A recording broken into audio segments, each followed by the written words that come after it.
అమరావతి చుట్టుపక్కల గ్రామాలలో ఇసుకను అక్రమంగా అమ్ముతున్న వ్యక్తి అరెస్ట్, సిఐ వీరబ్రహ్మం.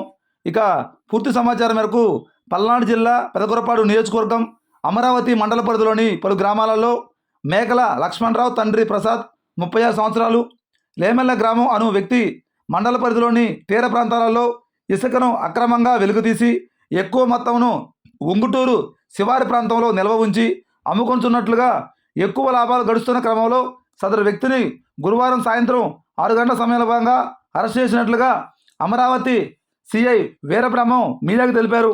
అలానే ఉంగుటూరు శివారి ప్రాంతంలో నిల్వ ఉంచిన ఇసుకను అమరావతి మండల తహసీల్దార్కు అప్పగించడం జరిగిందని ఈ సందర్భంగానే తెలియజేశారు. అలానే సదరు వ్యక్తిపై పలు కేసులు నమోదు చేసి దర్యాప్తు చేస్తున్నట్లుగా ఆయన పేర్కొన్నారు.